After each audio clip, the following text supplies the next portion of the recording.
Hello, everyone. Thanks so much for logging on to CBSN Denver. It is time for your CBSN Denver Daily Sports Line for Wednesday, December the 8th. I am Michael Spencer. You can follow me on Twitter at MichaelCBS4. We are, as always, brought to you by BetMGM, the king of sportsbooks. And I am so excited to have my guy, Ben Cary, joining us from CapWise today.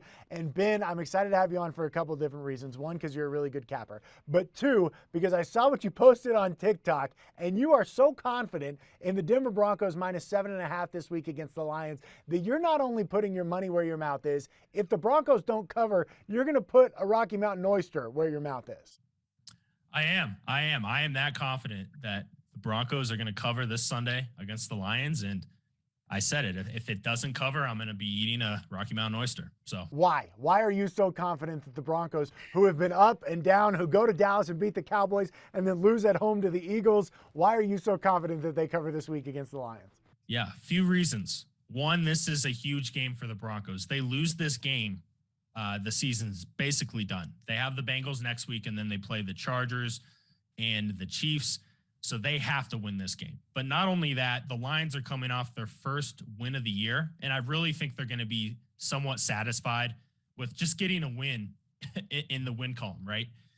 And headed to Denver, altitude, a Broncos team that didn't play terribly against the Chiefs. If you look at the box score, just a few mistakes from Teddy Bridgewater. That game could have definitely gone a few different ways, especially just with the Broncos at least covering, which they didn't do. So I like the spot for the Broncos, and I think they're going to come out fired up, and I think they win by 10, maybe even 2 touchdowns on this one. Well, and Ben, they're talking about how this is an important game. Justin Simmons said just this afternoon, this is a must-win game for us. Kareem Jackson is in the locker room. He's telling these guys that it's playoffs basically from here on out. And so I'm tending to ride with you here, and that is certainly where I lean. I'm not as confident as you are in terms of the extracurricular events that go into. Oh, you're not joining me? For you. You're not going to join me? I will not be joining you in the Rocky Mountain Oyster should the Broncos fail to cover. However, I will post the video and retweet it on Twitter. I'll do that. Fair. Hopefully there is no video to retweet. Good point. Yeah. Hey, let's talk about tonight. Obviously, the Nuggets and the Avs in action. Let's talk Nuggets visiting the Pelicans tonight. And Ben, this is a team, they've been as wishy-washy as the Broncos have been as of late. Yeah, they're waiting to get Zion back, but that's been delayed. Bad basketball coming out of New Orleans there. But the Nuggets, speaking of bad, the bench. Yeah.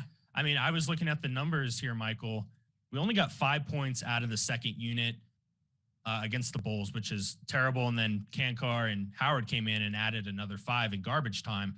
But that's not going to get it done. And if you look at the Nuggets, it's Jokic in, and then he comes out and it just drops down. The plus minuses are insane. We need the second unit to step up. But I like Jokic to have a big game. No surprise there. On the road, coming off a bad shooting performance by him. He rarely has 2 of those in back-to-back nights. So I'm going with the over 26.5 for Jokic tonight. I like that play a lot tonight. I think that what we've seen from Jokic is that when he does have a bad night, like you mentioned, he tends to bounce back. And it's crazy that we're talking about him having a bad night. He had a triple-double. He passed Larry Bird for the all-time triple-doubles list, but it still wasn't a great night by his standards. Yeah, that's a bad night for him, right? Yeah, I mean, that's where we're at with this guy. And I know all of us here in Denver recognize how special he is, but I hope just the rest of the NBA fandom can jump onto this because it's truly a treat. Love those 2 picks. Broncos minus 7.5 for your Sunday on football, and then Nikola Jokic over 26.5 points tonight when the Nuggets visit the Pelicans. And hopefully no Rocky Mountain oysters in your future, Ben, but hopefully more chats just like this one. Always enjoy having you on. Sounds good to me. Thanks again. Hey, that's going to do it for your CBSN Denver Daily Sports Line, brought to you as always by BetMGM. Place your parlays, props, and futures at the King of Sportsbooks. Download the app today.